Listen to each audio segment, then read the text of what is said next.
All right, cool. We got it recording. So let's rock, let's roll here. Raising healthier kids, what every parent needs to know. Isn't it true that our kids today are exposed to unprecedented stress? We already know that modern life is unnaturally stressful, right? Like, I think we can all agree that modern life is unnaturally stressful. And think about our kids and the stresses that they're under today. Think back to when you were a child, and think back to when you were a child at the age of your child. And what was going on in your life? What stresses were you exposed to? How has that changed? How's that evolving? And now we know modern life is unnaturally stressful. And then you throw in COVID to this, and then the back to school. And we have some that are in person going to school, and we have others that are virtual. My kids happen to be virtual through Fairfax County schools here. So it is what it is. There's not another option. So we're going to make the best of it and see how this unfolds. But I know there's certain things I can't control. I can't control my kids going to Fairfax County schools right now because that's just not an option. But what I can control and influence is a whole lot of other behaviors that can help promote and lead to more health within my children. Here are my two kids. That's my daughter, Kalista. She's 10, and she's in 5th grade. And that's my son, Kyson. He is 7, and he's in 2nd grade. And why I became truly passionate about pediatrics and family care and care for the children and the whole family is specifically when my wife is pregnant.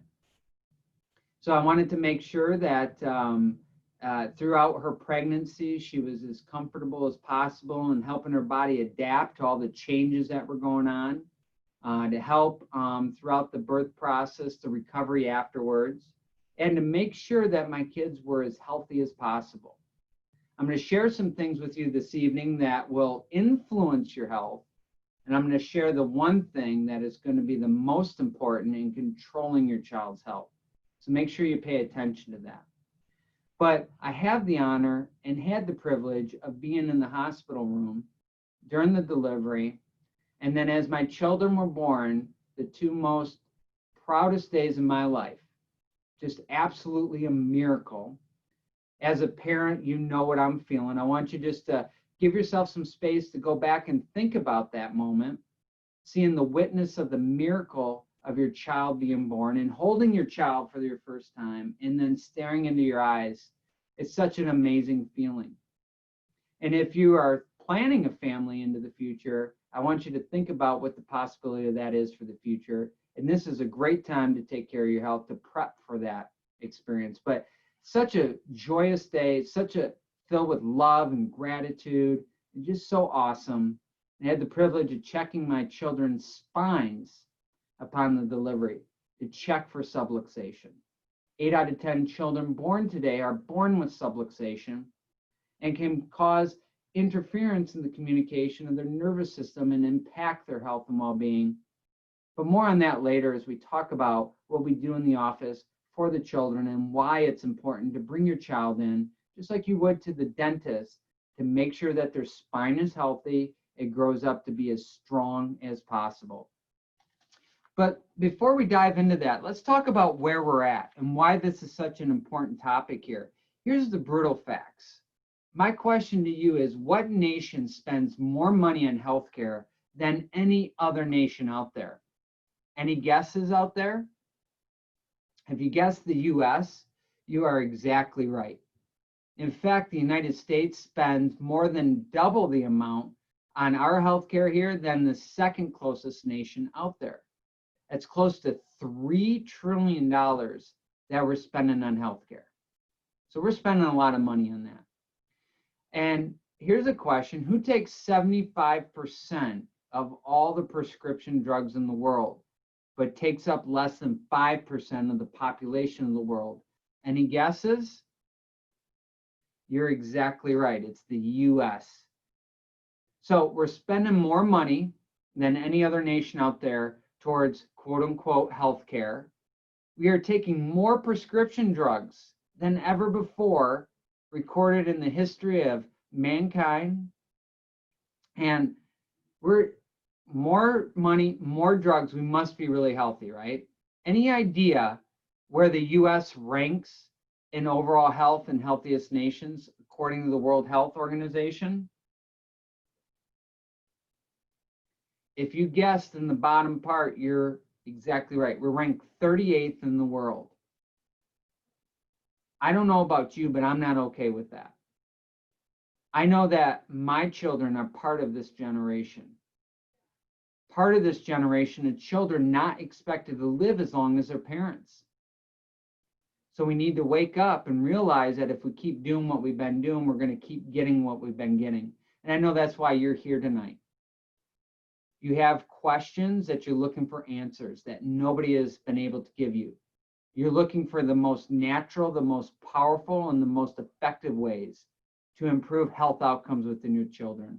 You're in the right place tonight. Now take a look at this. Children's health shapes health throughout their life. You see, it starts now. If we want healthy adults, we need to start by raising healthy children. Here's the percentage of US children with less than optimal health. And I'm going to challenge these stats that they're on the low end. 7 to 23%. Okay, the average is 16%. Vermont is at 7%. Texas is at 23%. And yet the experts have concluded that medical care and genes actually play a relatively minor role compared with the influence of physical and social conditions in which children grow up. Here's what I'm saying is that epigenetics plays a huge role. You see, our genes have not changed much in the last 10,000 years, and they really haven't changed in the last 100 years. But yet, if you look at the trends with heart disease, obesity, cancer, diabetes, Alzheimer's, and all these chronic conditions, there's been a rise, a vertical rise in these cases and deaths of people showing up with these chronic diseases. See, it starts as we raise our children today to help influence health outcomes down the road. It's not our genes that influence our health. It is our environment that will turn on or turn off certain genes regarding health or disease. If you live in a healthy environment and listen to the advice that I'm going to give you and recommendations for tonight, you're going to increase the probability of turning on those health genes and keeping them on. But if you ignore the warning signs of the body and you go opposite to what we're teaching here tonight in the other direction, it's likely you're going to turn on those genes for disease and illness and symptoms. I'm going to empower you tonight and show you a better way here. If we keep doing what we've been doing, we're always going to keep getting what we've been getting. That's the definition of insanity, right? Doing the exact same things over and over and over and expecting different results. What if there's a possibility that there's a better way? I'm going to show you that right now. So there's a couple things that we need to come to agreement on, because what you believe about your health is going to drive your behaviors toward your health that are going to lead to your outcomes. So if you want better outcomes when it comes to your children's health and your health, then you need to backtrack and look at what you believe about health. Here's our premise that we operate at Pure Chiropractic is number one, you are designed to be healthy. That's a fact. You are designed to be healthy. There's no research out there to prove otherwise. And you think, what about my genes? We just talked about that. You have 20 to 25,000 genes. But it's really about your lifestyle choices and your environment that determine how those genes are expressed. We all have genes for disease. We have genes for optimal health. And what's interesting is you can take a very healthy individual and put them in a very sick environment, and then they become sick. Well, that makes sense, right? But the reverse is also true. If you take a very healthy individual, a very sick individual, unhealthy individual, put them in a healthy environment, you're going to start to see health become more expressed. It's your lifestyle, it's your environment that are going to determine your health and well-being. It's called epigenetics. So which genes are you expressing? If you want health, you need to be looking at purity and sufficiency in movement, in nutrition, in supplementation, in emotional and social connections, and in nervous system optimization. But when you're in a toxic or deficient environment, when it comes to movement, nutrition, supplementation, emotional and social connections, or in your spinal and nervous system integrity, you're going to have different outcomes here. Number two, your body is intelligent. I want you to think back to holding your child the first time in your arms and witnessing this miracle, how it started. Your child started with from two tiny cells, and 270 days later, boom, there's your baby. The first time you're holding your child and that love that you felt like no other. What a miracle, right? How about that? You didn't even know, Mom, you didn't even know at first you were pregnant. You couldn't even tell. But then the baby starts growing and developing, and nerve impulses start coordinating the function of blood flow and blood pulses and things like that, and so on and so forth. The organ systems develop. 270 days later, there's this miracle. Breathing, digestion, healing. So awesome. You are a miracle. So is your child. But somewhere along the way, we forgot about that miracle. We think as we get out of the infant, the newborn infant, toddler stage in childhood, it's like all of a sudden as an adult, we're supposed to fall apart. It's not true. We still have that same miracle intelligence on the inside that controls and coordinates our health expression. Just sometimes stress overwhelms the body in a lot of ways that robs us of our health outcomes. We're going to show you a better way here in just a moment. Number three, your nervous system. Your nervous system is the master control system. There's an intelligence that courses across your nervous system. Your brain sends signals down your spine, and out from that spine exits the nerves and goes to every organ, tissue, and cell. This happens the same in your child's spine also. It controls and coordinates and directs the functions within the body. And then there's the suit of armor, which is your skull and your spine that protects your nervous system. As a chiropractor, why we focus on your spinal alignment is to influence the integrity and the health of your nervous system. But your spine is your lifeline. And when those bones get out of alignment, it can cause detrimental impacts to your health. Your job of your spine and your skull is to protect the nervous system. But stress and lifestyle start to have a negative impact. And you see, it's not a mistake here why I have a tablet there, because modern life is unnaturally stressful, and even more so today. With all the tech and the technology and phones and computers and laptops and sedentary lifestyle, we are under more stress, and our kids are exposed to more stress than ever before. Think about then the technology and the isolation and video games and all that stuff, stay at home and not seeing friends and so on and so forth. The impacts. Stress, life was already stressful. It's taken a whole new level with the current set of circumstances in the world today. So natural development matters. Your natural development, it all matters. Here's some things that will influence the expression of health when it comes to your children's optimal health outcomes. Preconception. We know that how well mom and dad took care of themselves have an impact to the growth and development during pregnancy. Now look, remember, go back to what I said earlier. When I go through these things tonight, I want to be very clear. I'm not going to have a conversation of woulda, shoulda, coulda. We're just going to assume that if you knew better then, you would have chose better then. Now is today. The best time to plant the oak tree was 20 years ago. The second best time is today.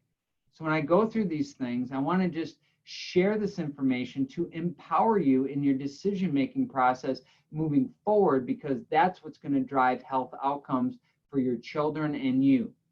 If things didn't happen the way that you hope they would have happened years ago, no guilt, no shame. Don't do that to yourself, because that's going to cause more stress and then have a negative impact to your health. This is about inspiring you to do the best that you can moving forward. But preconception, we know that if mom or dad is stressed when during the pregnancy, the child can feel those stress hormones. And diet and exercise and health habits from the parents really is about how well their body is equipped and handling during the whole conception phase and during pregnancy in those health habits. Then during the birth process, there is a reason that we want natural birth. Sometimes, for whatever circumstances, we're not able to have the natural birth. But during the natural birth, the child goes through the birth canal and picks up the biome, the microflora from mom there on the way out to really help enhance the immune system and provide natural immunity to all those bugs out there, those germs, those bacteria and viruses. So, if that didn't happen, okay, it didn't happen, but there's a reason for it to happen. And there's things that you can do on the flip side of this to help promote more health and healing. Breastfeeding is one of the best things that moms can do today to help promote health and well-being and provide the child the best chance to have the strongest immune system. Is it important more than ever today to have a very strong immune system with everything that's going on with COVID and viruses, and we're getting in the cold and flu season, and now this whole flu thing is coming up, and then is there a second round of COVID? Who knows? I'm not talking about disease prevention, or disease care and sick care. That's what the hospitals, that's what the primary care docs and urgent care people are for. They're there to diagnose and treat and keep people alive and treat symptoms. Then the second phase of healthcare is for preventative care. And that's right now, the preventative care is no high fives and hugs, social distancing, washing your hands, those type of things, all which may reduce your exposure to any virus, but it doesn't do anything to promote health within. Everything I'm talking about is not about survival, it's about thrival. It's about optimal health outcomes, not only for your children, but also for you. So I want you to consider these things along the way are all going to enhance your immune system and help make your body stronger. So breastfeeding is super important, okay? If we didn't go through that, then I understand we have options here. We can do supplementation with probiotics, and I'll get into that shortly. There are ways to improve naturally the microflora, the microbiome within the children's gut to help with their immune system. Look, today, we have to have a conversation about this, about toxic exposure. The truth is there's a lot of toxins in vaccines today, and the side effects are real.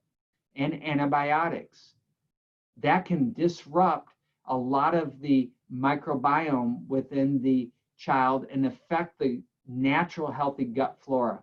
Now, look, I want to tell you is that I'm not a medical doctor, okay? I'm not a virologist, okay? I'm not a microbiologist.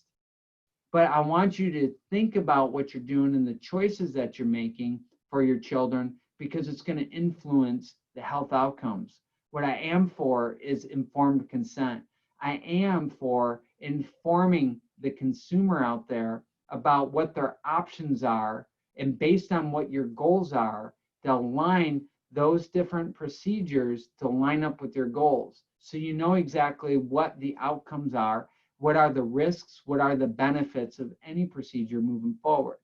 If you need some resources here to look up anything about vaccines or antibiotics, I have a lot of great resources to turn you on to so you can educate yourself of knowing that you're making the best decisions possible for your children. But be that as it may, every vaccine, every drug out there, there is some sort of toxic side effect associated with it. Now, when we look at natural development, what do we do with a fever? Is a fever a healthy or an unhealthy response to your children? Well, this is a very healthy response, because what's the purpose of a fever? The purpose of the fever is what? To raise the internal temperatures within the body to help your body fight off a virus or a bacteria. It's a very natural response. But when we start manipulating that natural response to the body to manage the symptoms, we may end up doing more harm than good. Teething, there's a reason why there's a fever during teething and why your child is uncomfortable. There are ways to do this and make it as comfortable as possible as your children grow through this natural development process. But the big picture is when we start influencing with the way mother intended our bodies to grow and develop, then we can start having some unintended side effects and consequences associated to it, leading us away from our optimal health outcomes. And now what about playing with dirt, getting dirty, so on and so forth? I don't know about you, but when I grew up, it was about getting out of the house, getting into the dirt. The more dirty we were, it seemed to be the healthier and stronger we were. You see, now we create such sterile environments that now there's these superbugs created. And then now all of a sudden, our body doesn't have any resistance to any germs out there. And then that's where we start to see an uptick of asthma and allergies out there because our body has not formed a natural defense system against these things. That's why you start to see all these radical shifts in the spike of asthma and allergies and atopic skin conditions like eczema, so on and so forth out there. It's just going through the roof. Unnatural development, that matters too. Just like we pretty much covered this slide right there, C-section, formula fed, over sanitizing, early antibiotics and medicine, vaccination, and the hygiene hypothesis that theorizes that germs are the root cause of disease. Well, we know that germs can cause disease, like that's a fact. But you can have germs and not be in a disease state. Have you ever considered that? And so we use the analogy to flies cause garbage, does garbage cause flies? Well, we know that flies don't cause garbage. Flies show up because there's an environment suitable for them to thrive. You see, we have germs around us. Prior to all this COVID, we have germs around us 24/7, 365 days out of the year. And when I would see children coming into this office, or I would see their parents coming into the office, we'd always question and wonder why certain people would get sick on a regular basis and why certain ones would not, even though being in the same environment, whether it's in the household, whether it's a coworker at work, so on and so forth. It has to do with your body's adaptability and innate responses and intelligence to be able to have a healthy, strong immune system to function like it was designed to be functioned. And consider this, is that within the first 3 years of life, this is going to set the course for your child into adolescent, into adulthood, for your health outcomes into the future. So those first 3 years are critical to set the pattern and influence the direction in the foundation to the child's health and development. So look, there are 5 vital factors that affect immune function during the school year. So whether at home or kids are in school or the kids will be returning to school, who knows when, I know that the powers that be are getting together and trying to figure this out, not only in Northern Virginia, but across the country and around the world. But there's 5 factors here that we're going to go through here that will have a direct influence on your health. And there's going to be one of them that controls. Here's my question to you. What do you think is more important? Is it the one that controls your health, or is it the one that influences your health? If you said controls your health, you're absolutely right. The ones that influence your health will come in and support that. But let's talk about what we can do proactively to promote health and wellness within the kiddos this year. So look, school nutrition, I put it in quotations. Really what this is whatever environment, nutrition. Look, I've been to the schools. I've gone on days as a watchdog to go there and be a parent, to go through the school and help the teachers out. And then I have lunch with the kids and I see what they're eating today. I know that we're trying to make change, but the truth is that the nutrition options are very low today. And that's why it's in quotations. And what we want to be looking at is, what are we feeding our kids today? It's typically in the school system, specifically, it's a bunch of garbage. There's a lot of carbs associated with this, which then when there's excess carbs, it gets turned into storage centers and processed right over into fat. It raises our blood sugar and it leads to being overweight, fortunately, obesity, and leading into type 2 diabetes. See, things have changed so much that it's not even adult onset diabetes anymore, the type 2. It's now called type 2 diabetes because diabetes is showing up in younger and younger populations. So if we want to be as healthy as possible, we want to be putting the right fuel in our kiddos to make sure that they have strong building blocks for their immune system and the rest of their body through their growth and development. So what are some strategies here?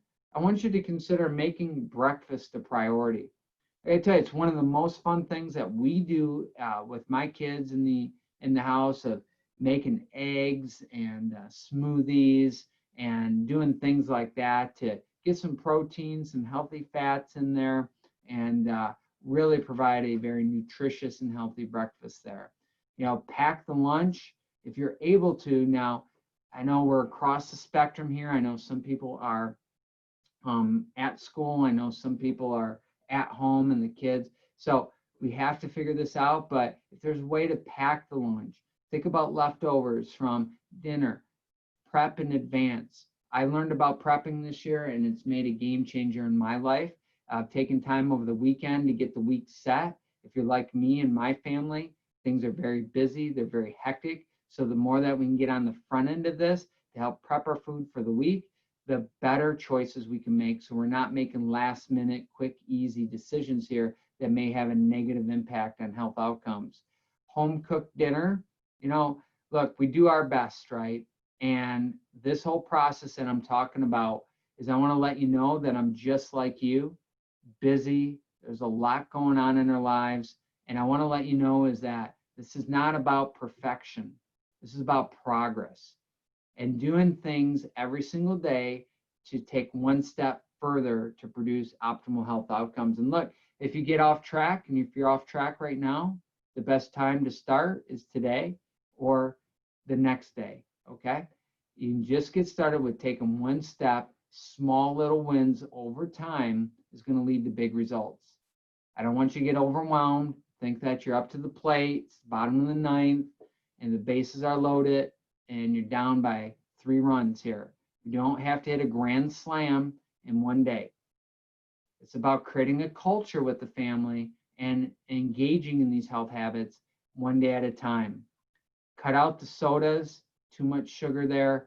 Don't think about the diet sodas, a lot of artificial sweeteners, neurotoxins, not only unhealthy for the body, but especially your kids' health, but also impacts brain health and brain function. You want to avoid sugar as much as possible because consuming sugar will paralyze your child's immune system for 4 hours. You see, the deal is that you might be doing the right thing by supplementing your child's nutrition with vitamin C. But can I tell you something? Here's a little bit of secret that you need to know that you're not going to hear from anybody else, is that vitamin C and glucose molecularly are very similar. And those two molecules compete for the same cell receptor in your child and in you. Guess what has the higher affinity for that cell receptor?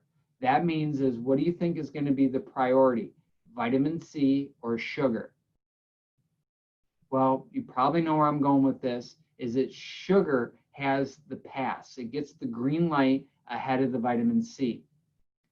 So therefore, if you're eating and the children are eating sugar, very timely conversation, right? With Halloween right around the corner and the holidays. If your child's having the sugar, the vitamin C won't be able to get into the cell, and the effects of the vitamin C that you're supplementing with will be diminished. It'll leave your child's immune system exposed. My favorite supplements are this: a probiotic, vitamin D, fish oil, and a multivitamin, multi-mineral. Something that comes from a whole food source that's natural, comes from vegetables, fruits, herbs, spices, that type of thing. Now, there's a lot of research out there and the evidence is pretty conclusive that when you have low vitamin D levels, you're more exposed to the flu virus.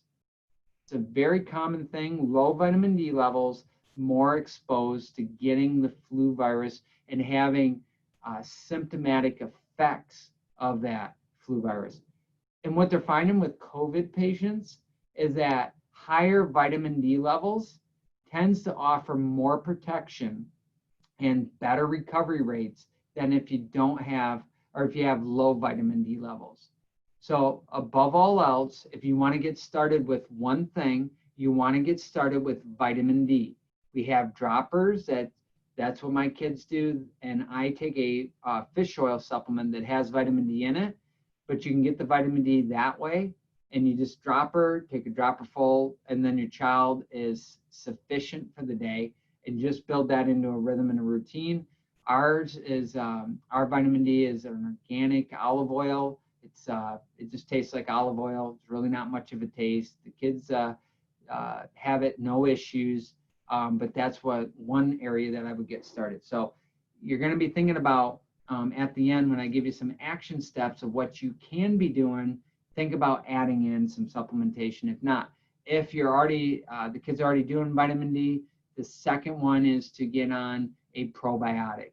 80% of your immune system is in the gut. So you want to make sure there's a strong, healthy gut. If you need a recommendation for that, I have that too. And omega-3 fish oil, super awesome for brain health and brain function, especially with school. You don't want to be going to school and sitting in poor posture and be omega-3 deficient. That'll lead to a lot of more inflammation in the body and impact health outcomes. So those are some things that you can be doing nutrition-wise right here. Now look, I want to know, is this image that I'm about to show you, this picture that I'm about to show you, is this what you're thinking right now? Is this you right at this moment? Are you thinking like, Doc, you know what, I hear you, and that all sounds like unicorns and rainbows, but you don't know my situation. You don't know my family situation. You don't know the stress that we're under. I get it. I get it. Okay. And what I want to empower you with is one step at a time here. Progression, not perfection. So as I go through this webinar, what would be really awesome in the chat box, if you would just if you get a gem or a nugget, or be like, here's one thing that I can start doing today, or here's one thing I can stop doing as I finish out this presentation here, that'd be really cool, because there's a lot of power in a declaration. And by you sharing something, it'll empower other family members on this webinar tonight to say, hey, I never considered that, or stimulate other ideas here. You can do it, okay? You got to put the work in. Nobody said that it was going to be easy. But it's either you take the easy path now, and it's going to get harder down the road, or you start putting in the work in, hitting singles every single day, and then make it easier down the road, not only for yourself, but also for your children. Here's a couple of ideas of things just to help stimulate some creativity. There's the Birch Benders pancake and waffle mix down there. You can have a gluten-free, like paleo style, be able to make something fun still for the kids, like waffles or pancakes, but do it as a healthier version, and put some strawberries on it, so on and so forth. You can get avocados, which is a really good healthy fat. There's a lot of, you can make some bowls here, get gluten-free granola, put it in with some healthy fruit right in there. The eggs, you can make a lot of different ways, omelets and so on and so forth. There's smoothie options there. And, there's bags off to the side so that you can pre-mix everything. This is kind of like the food prepping over the weekend. But there's ways to make this fun along the way. I find my most success is when I engage Kalista and Kyson in the process, when they can engage in making the smoothies with me. I drink it, the kids see what I'm doing. And this is a good time to pause to say that, how do our kids typically learn? They learn from the behaviors of people in their life that are influencing them. And mom and dad, that means you. So if we're looking to have optimal health outcomes for our kids, we must look at ourselves and what we're doing and make sure that we're mirroring those things for our kiddos, that we can be good leaders for them. I didn't say about being perfect leaders. I'm saying about being good leaders every single day is showing up and doing our best. Okay. So there's ideas out here. You can get connected in a community of moms and parents and families that are part of lifestyles like this, so that you can get the support outside of the office and the ideas to help stimulate the creativity. Now, here's some morning strategies. You know, a lot of my health coaches and coaches out there, and a lot of success gurus, they'll talk about winning the morning to win the day. And if you win the day, then you win the week, and you win the week, then you win the month. If you win the month, you win the year, you win the year, you win the decade, you win the decade, you win your life. But it all starts with the morning strategies. So think about the fuel in the beginning. So think about smoothies there. This is great to get the veggies, get some fruit in for those picky eaters. You can put some omega-3 fish oil in there. You can sneak in the probiotic. You can get the vitamin D in there. They won't even know it. It'll taste great. Movement before and after school. I don't care what it is. We have a lot of fun around our health, our house, promoting health, and it's about movement.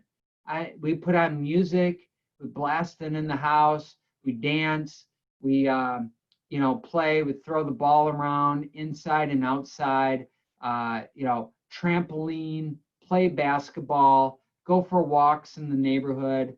I like doing my workouts, and I encourage my kids. I don't force it upon them, but I invite them to come participate. And a lot of times when I'm doing my workout, they find it fun, and I find it even more fun because we're doing something together and we're getting healthier together. And I don't know about you, but also for your kids, is that this promotes brain power. Movement, this was our article of the week, but movement provides brain power. It's healthy for the brain, and it's going to be great for overall health and well-being. Got to get the kiddos away from the tech stuff, and then leave them laughing. My question is, what are you doing with your kids to have fun, to play? Are you watching fun videos? Are you watching things that make you laugh? Are you reading stories and sharing things that are having fun? Are you playing? Are you slowing down to witness the beauty that's before you? Look, I've been there, and I've struggled with this at times, and every day I have a conscious, intentional focus at how I'm showing up with my kids and how I am showing up every single day to be a great father and a leader for them. And so slowing down to speed up, little moments of connection can make all the difference in the world. We call it the 2-minute rule. It's the first minute of the day upon waking and looking at your children in the eyes and giving them a hug and a kiss and telling them good morning and how much you love them and how great it is to see them. In the last minute before you go to bed, hugging them, holding them, looking into their eyes, gazing into their eyes and telling them how much you love them, how much you appreciate them, how proud you are of them, acknowledging them for a win and celebrating them for who they are. These are the 2 most important minutes that you're going to spend with your children. If there's anything else that you get from here or nothing else, and this is the only thing, this webinar will be worth it here for you and your family. So I want you to do this because it's going to be so powerful, not only for your children, but for you. I heard it often said is that long days, short years. Isn't it so true? I know modern life is unnaturally stressful for the whole family. I get it. I'm in the middle of it. I'm living it myself. But there are ways that you can empower yourself and the family to lead to optimal health outcomes. Okay? It's not a life sentence. Sleep, this is essential for health. And it's about rhythm. It's so difficult. I experienced this through the summer of the kids not being in routine. before going to bed. You know, it's one night it's 8:30, and then another night it's 9:30, and another night it's 10:30, and then 9:30. And it's critical to establish a rhythm and a culture for sleep in the household. And the prime time, the money time of sleep, those good repair and rejuvenation hormones, they're between 10 and 2 a.m. So pick a routine and eliminate the screen time at least 30 minutes before bed, because that artificial light, it stimulates wakefulness, and your children won't be able to get into the deep sleep that they need for repair and recovery. Make sure that it's dark. There's no light in. And I know it gets difficult, especially if a night light, so on and so forth, but you got to do your best to make it as dark as possible. And if you take a look at, I love this quote, a good laugh and long sleep are the two best cures for anything.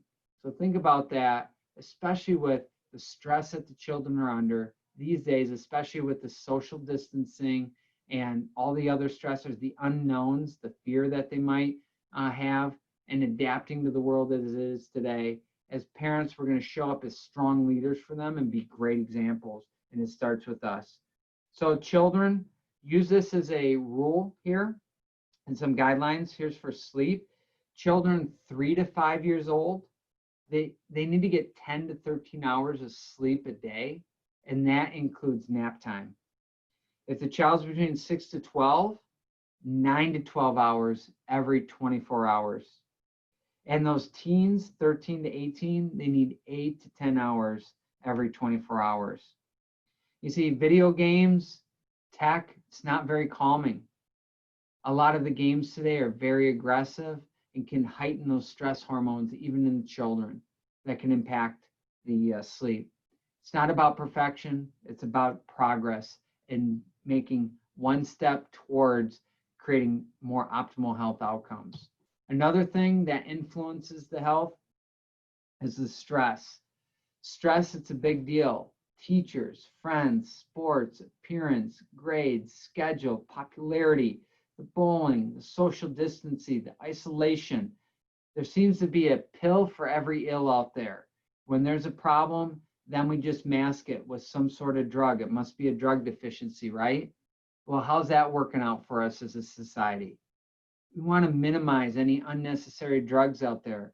But here's what's concerning and alarming is that over 2 million kids today are on drugs for depression. And that was pre-COVID. So what is it going to be like now and post-COVID here? And 1.5 kids are on drugs for anxiety.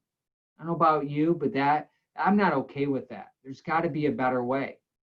It's not because we have a depressive drug deficiency or an anxiety drug deficiency. It's that our lifestyle is toxic and deficient that are producing these symptoms in our children. The good news is that there's a way out of this, a more natural, more powerful, and more effective way here. Physical literacy, AKA movement, okay? Why do we want to be moving? Well, think about movement as an essential nutrient. Vitamin D is an essential nutrient for your overall health and wellness. Well, movement is too. Movement is not an option. As I joke with the parents that come into the office, what days do you need to exercise? Only on days you eat, okay? So that means every day. Every day we need to be moving. I don't care if it's 30 minutes walking. I don't care if it's 20 air squats, do 25 jumping jacks, 10 burpees, or whatever. But every day we need some movement there. It eliminates the waste and toxins. It increases circulation. It helps increase the lymphatic flow for your immune system, reduces stress hormones, and it helps with learning. And disease harbors in stagnant tissues. Think about moving water is full of life. Stagnant water, there's no life. So movement is key. Life is motion. Motion is life. We need to be moving. We're going to be aiming 60 minutes a day. 60 minutes a day of physical activity. For my family, it's about getting out and walking. We do the trampoline. We play basketball. We do some sort of exercise, anywhere from 7-minute workout to maybe like a traditional like 30-minute workout. All body weight exercises, movement. We're having fun. It's good stuff there. movement is key. Another thing that influences your overall health expression of the children, posture. Posture is a window to the spine.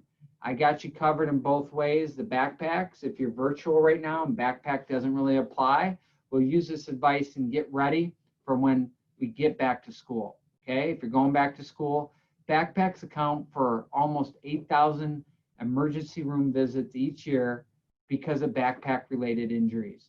Look, the backpack should be no more than 10 to 15% of your child's body weight.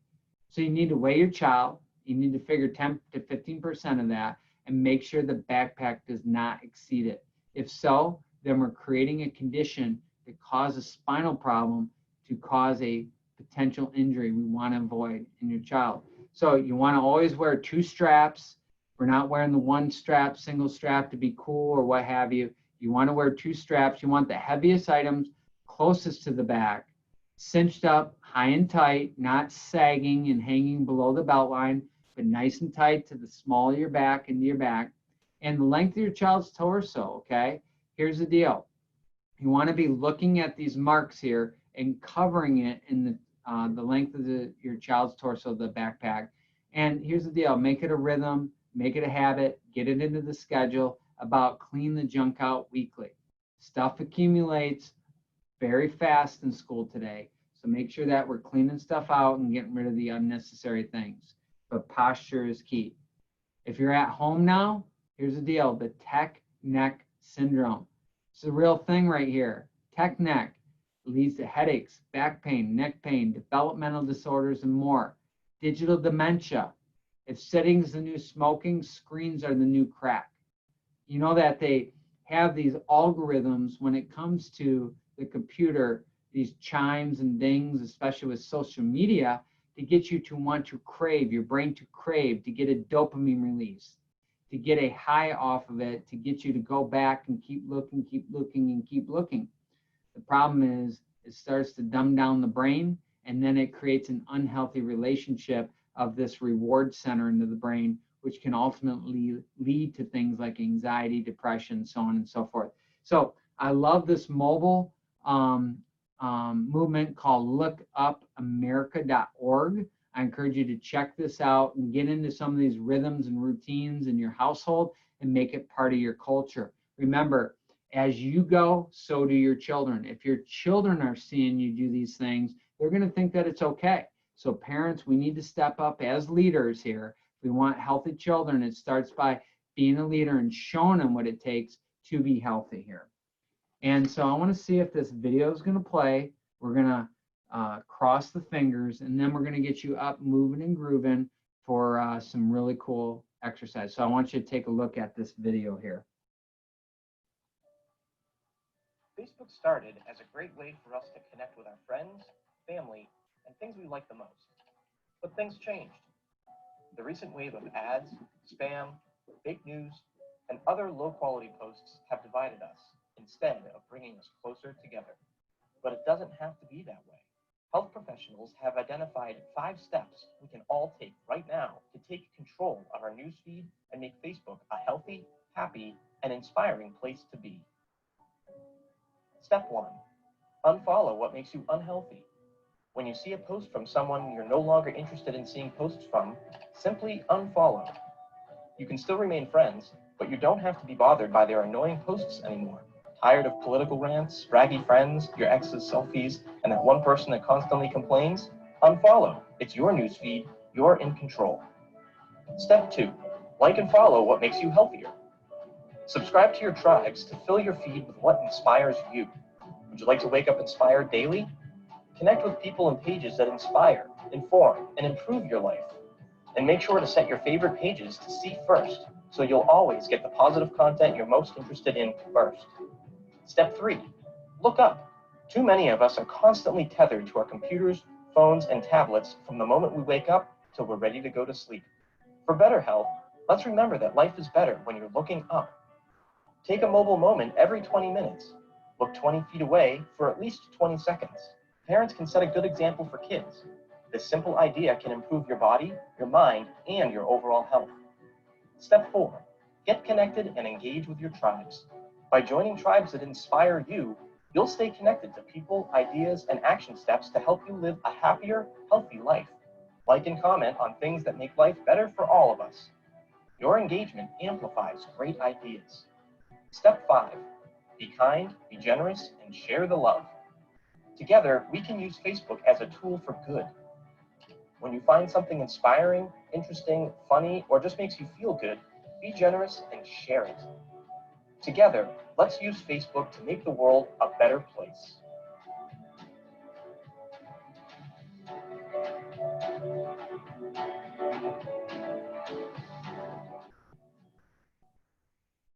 All right, pretty awesome there.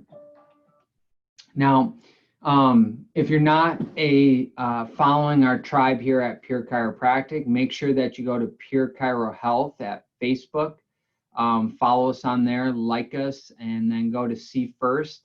And the deal is that you're going to get positive, inspiring health messages to continue to support you and your family on your health and wellness journey. And then go over to Instagram and Pure Chiro Health, all one word there, Pure Chiro Health, and follow us on there and stay informed and inspired of what's going on in the office and to keep you focused on your health and wellness goals.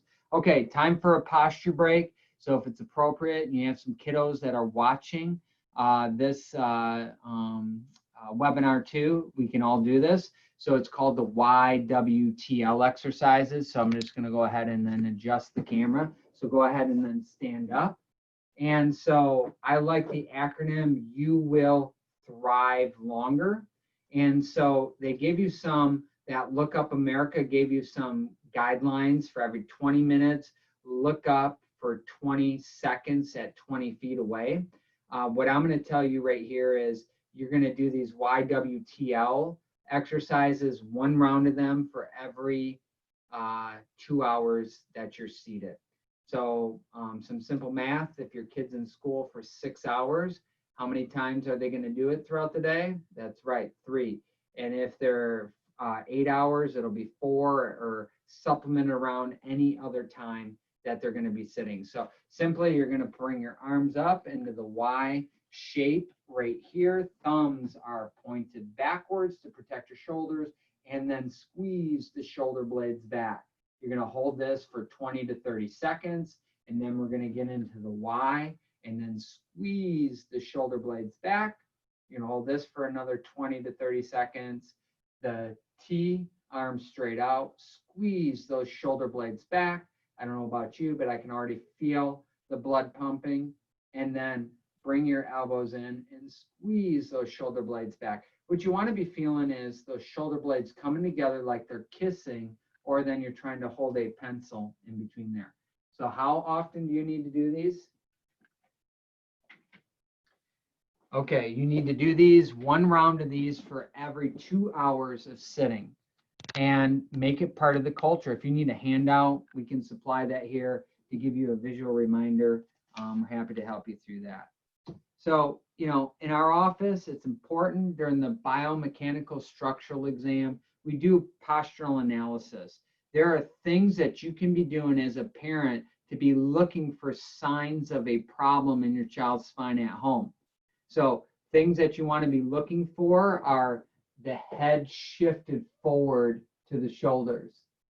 You want to be looking for your child's shoulders rolling in. You want to be looking for one shoulder higher or lower than the other. When your child is standing, you want to look to see as if there's one foot flared out compared to the other. These are things that your pediatrician, they're not going to look for. Just simply put, their job is different than our job here. So we're going to be looking at these biomechanical stressors and the impact that it can have on your child's spine and nervous system, and influencing health outcomes here.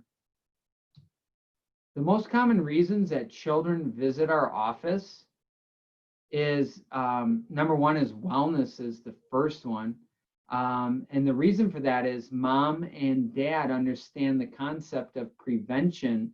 And just like taking your child to the dentist, before they have tooth pain and the dentist is checking on dental and oral health, it makes sense to have a professional caring for your child's spine and lifeline and nervous system from a very early age. 8 out of 10 children are born with subluxations, as the birth process can be very traumatic. But if these problems go undetected and uncorrected, it can develop into symptomatic problems down the road that are completely reversible and preventable. But other reasons that children come into the office, if there's too much stress and the body can't adapt to that stress, the body can become symptomatic with ear infections, recurring ear infections.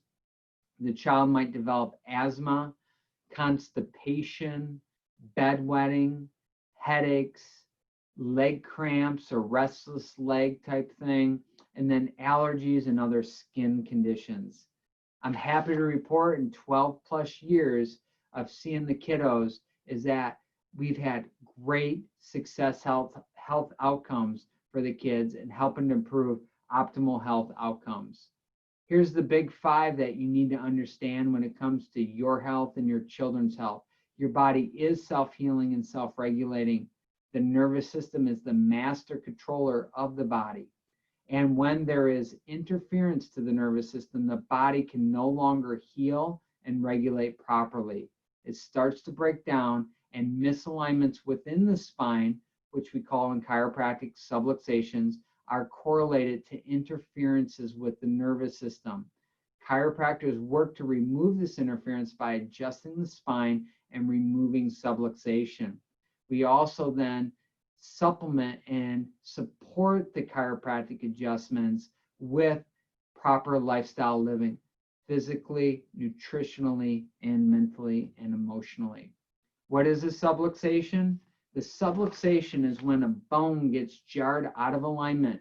It could be through the birth process. It could be some sort of fall that the child has. By age 5, the child on average experiences 2,500 different falls. This subluxation is a joint misalignment. It then creates soft tissue damage. The ligaments and tendons and joints become inflamed. Around that inflamed joint, the nerve gets irritated. The muscles spasm, so instead of moving the joint, they lock the joint down.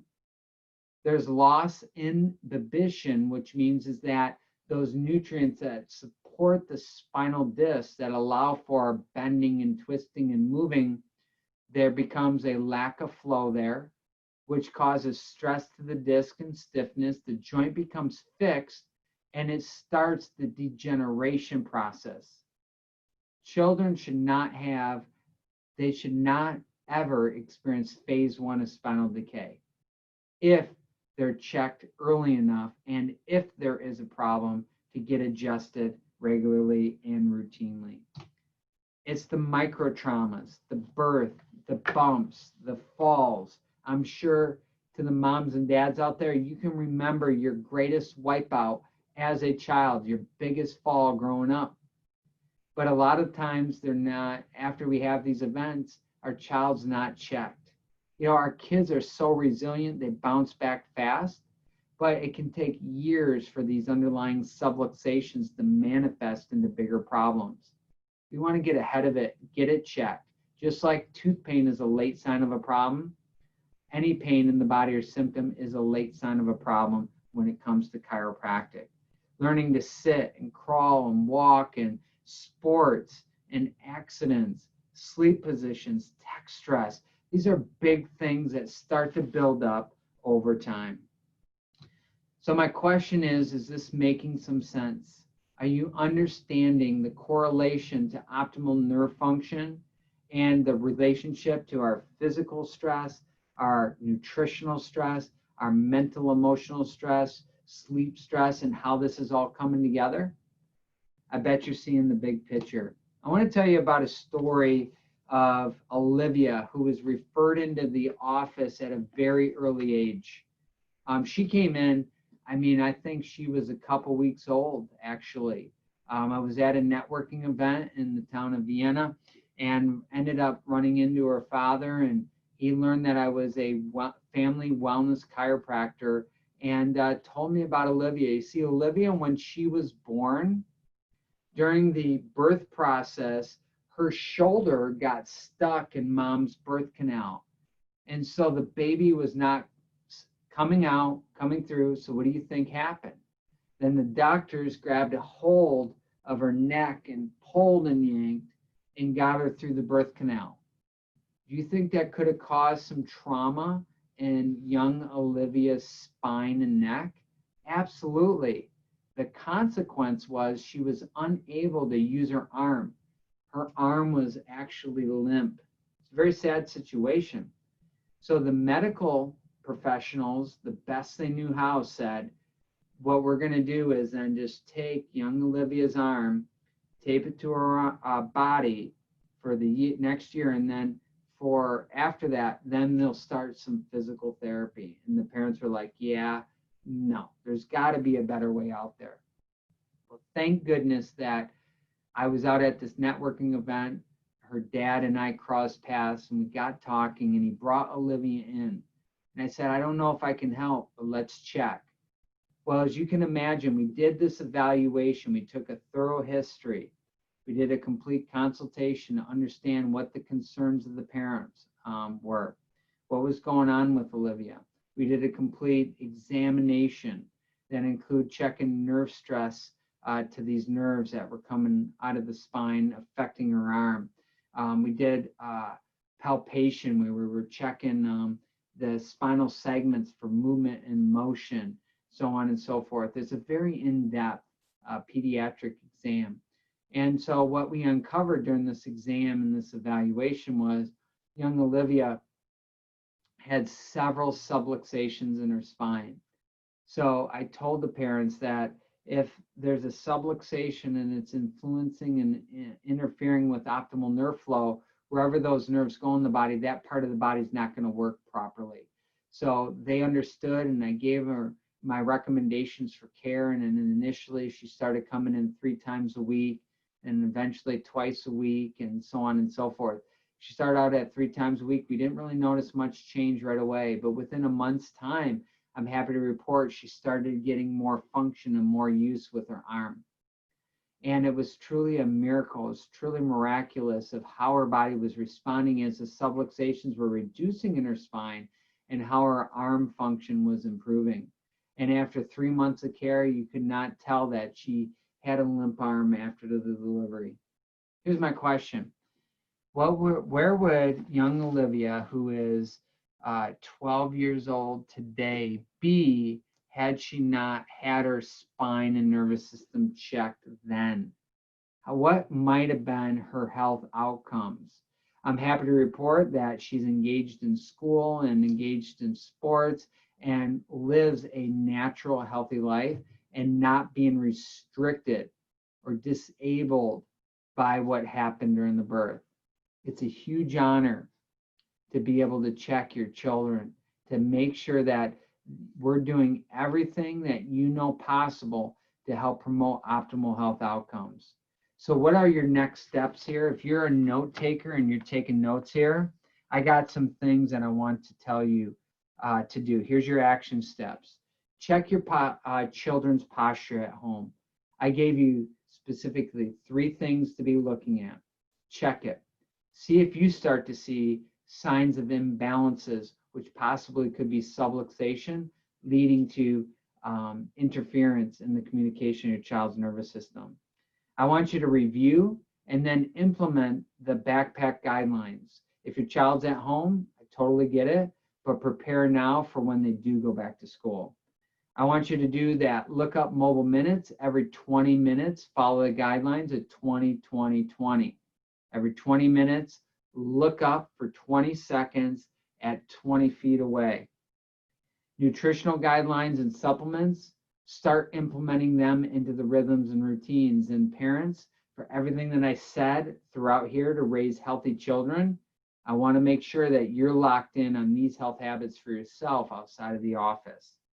Practice the best guidelines when it comes to sleep, but most importantly, bring your child in so I can check your child for subluxation.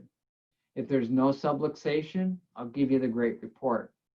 And if there is subluxation, I'll tell you what's wrong and what we need to do to work on fixing it here so that we can provide the best opportunity for optimal health outcomes for your children growing into the future. I just want to say thank you so much for your time and attention. I appreciate your patience at the beginning of this. This webinar has been recorded. I am going to send the replays out. You will get the links, and this is one that you're going to watch 2 or 3 times and take notes. If you have a spouse that needs to hear this, make sure you watch it together.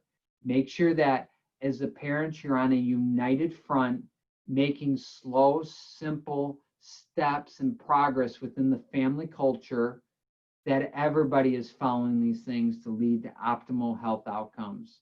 Remember, Rome was not built in a night. It takes time.